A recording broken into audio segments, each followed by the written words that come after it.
नमस्कारम दोस्तों। क्योंकि सास भी कभी बहू थी। यदि हर सास इस वाक्य को चरितार्थ कर दे तो वह सास नहीं माँ बन जाती है। और इसका प्रबल उदाहरण ग्वालियर की एक माँ ने दिया, जिनके पुत्र की मृत्यु के पश्चात उन्होंने अपनी बहू को एक माँ की तरह संभाला। आजकल पूरा फेसबुक, इंस्टाग्राम, सारा सोशल मीडिया सास के किरदार पर उंगली उठाता है। सास को बहू बेटे का घर तोड़ने के लिए जिम्मेदार बताता है। पर इस कलयुग में भी कुछ माएँ ऐसी हैं जिन्होंने सतयुग को प्रमाणित किया है और बहू को बहू नहीं बेटी बनाया है।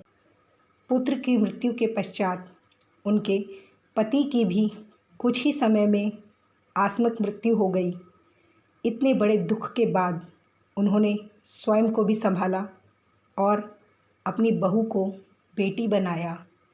समाज के बंधनों को तोड़ते हुए उन्होंने एक सशक्त महिला का फ़र्ज़ निभाया और अपने आत्मबल को बटोरकर समस्त सामाजिक कुरीतियों का खंडन करने के पश्चात उन्होंने अपनी बहू को पुनर्विवाह के बंधन में बांधा।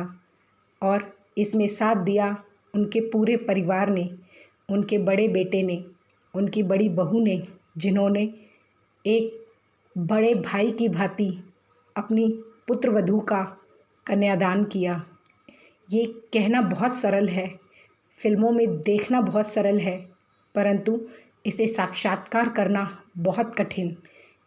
एक माँ के हृदय से पूछो, जिसका बेटा चला गया और उसने पुत्रवधू को बेटी बनाया, और ना सिर्फ बेटी बनाया, उसने एक माँ की तरह उसका कन्यादान किया, क्योंकि वह जानती थी कि एक महिला के लिए बहुत कठिन होता है जीवन काटना।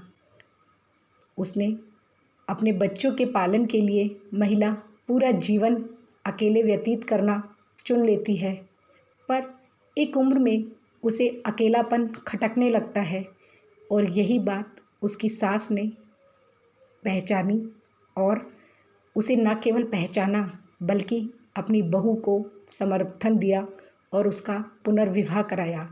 धन्य है ऐसी माँ, धन्य है ऐसी महिला। कौन कहता है ये कलयुग है। कलयुग में भी यदि इसी प्रकार की सास हो तो सतयुग दूर नहीं। मैं ऐसी माँ को हृदय से नमन करती हूँ और आप सभी से निवेदन करती हूँ, कृपया इस वीडियो को ज़्यादा से ज़्यादा शेयर करें, अपनी आने वाली पीढ़ी का साथ दे सकें। भगवान ना करे यह परिस्थिति किसी के जीवन में भी उत्पन्न हो, पर यदि उत्पन्न हुई है तो उसका सहर्ष स्वीकार करते हुए और आत्मबल के साथ एक सशक्त निर्णय के साथ आगे बढ़ें और किसी के जीवन को एक नया रूपांतरण करें। प्लीज़ इस वीडियो को ज़्यादा से ज़्यादा शेयर करें।